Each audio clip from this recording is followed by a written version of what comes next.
Ọma Sarkodie de reply kɛseɛ bi de abɛwo de ama Yvonne Nelson.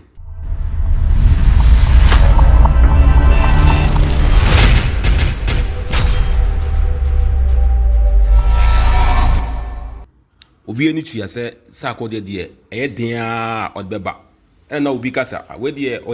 ɔde ba too early dodo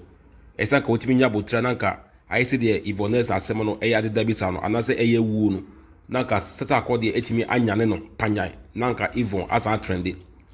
ɛna na obi so ɛka sɛ wanhwɛ a Yvonne Nelson kɔ abo ɛne Sarkodie no ɛyɛ game bi na ɔmo ɛbɔ Ghanafoɔ ɛyɛ game bi ɛna ɔmo ɛbɔ Ghanafoɔ because ɔkan no wa trendy or trendy yɛ no Sarkodie so abɛbɔ ɛgye no ɔmo pɛ sɛ ɔmo san ɛlefte ɔmo book na Yvonne ɛyɛ no sɛ ɛbɛ ɛnsan trendy more because sia wokɔ Amazon a Yvonne Nelson book tese ehuri edi kan kra acha amonfo gu so ɔmo ɛtotɔ because of rape case or the buy no ɛgye a lot of people are saying so who share all the paragraph nyinaa no a only one place Yvonne Nelson ɛka Sarkodie ho asɛm gyino ɛno na ama book no timi atwɛde I think say ɛno no ɛwɔ paragraph 11 and 13 mbako ɛhɔ no mu na ade ne wɔ nti amanfo kasa game bi na Yvonne ɛne Sarkodie ɔmo ɛyɛ enti Sarkodie no asɛm no ɔno pɛ sɛ ɔkyerɛ sɛ satam no a enyim no ɛwɔ ɛde betum satam no a Yvonne Nelson ɔno na ɛtwe mpla no ɛna Yvonne ka ten sɛ ɔnyem ɛna ɔse Sarkodie free sɛ Yvonne de na ɔnim sɛ ɔman maybe me ka to sɛ Sarkodie of a dragon and the war ya to say spam kit 12 echo chemo aha edi no sa spam kit 2 na echo wom no and na Yvonne ka say onyem and Yvonne ka say onyem no na Sarkodie so super say o say no we the game mo the emiti ase e could be say e bia o so bomb game o just here because that time no Sarkodie na bibi eni ne ho sa and na that time na Yvonne Nelson so na we a student and no ka say onyem no na Sarkodie say okay or no the onye ready there but anka omra na omko hu omo doctor ono Sarkodie no the personal doctor bi nka omko no hu no e da Yvonne se da bi ono aka so e wo doctor bi e ho mpo Yvonne e taxi Sarkodie se ono aka sampo e wo the doctor bi a ono no saade no wo ya de wo ho enti no omko ye before that no Sarkodie ka che Yvonne se e be anka onkipi nyinse no na anka ono na wo because obi enum da achi e na Yvonne se da bi ono onkipi na we student and yes, ne mame ebe bono anampo ne mame mpo ebe this all her me wan Yvonne kwampo sabe information kwam say it was alleged say ohun ni papa da enti no o hwe ni papa na say osan ko esa abortion we dia let's say asem no kura enti na o ma Sarkodie pressure say no o pese oyigu e na sak say sadia ke o ne doctor bi nti o ma yanko na yanko yingu ho e na Yvonne testing say that bi na downfall bi e say doctor bi eye good obetime amana eye good ntino mumu yanko ho na Sarkodie so okay omo ye de omo enko no mko ye sade go because Sarkodie wonu say kianiki enye onyem oboa enti ehwo no se oyigu ye no Sarkodie ya we se ho no oyigu anase enti Sarkodie say maybe oho saa na ofre no say still no o pain mu abortion we no o pain mu na sak say one na o pay wo enye me na me de me pressure enti sak say wo mu na Yvonne taxing say omra na omo no enko hia na omo endwinse bi ho enti Sarkodie say say na yenko hia wo sa restaurant we na Yvonne say there ehwo de nipa edo oso do ehwo no na Sarkodie ehun say no that mean again say be u semu ana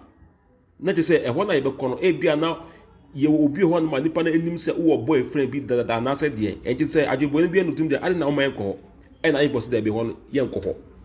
e ho na Yvonne taxi Sarkodie se sadia bra emi fi e ho no de oba bibia ye okay enimere mo ba sebe e na saxi hwe memi samra ho because eja petrol any mantis entimi shada memi samra wo fi e de a obotwetwe me ama masa ka wo bim wo me wo ye di asem ba de enya di mesa ko wo bim e ho Sarkodie anko ti hona na Yvonne oni Sarkodie entemye den eseye enti we don't know what happened again se si ano ho na Yvonne etasi Sarkodie se si ano obelizi book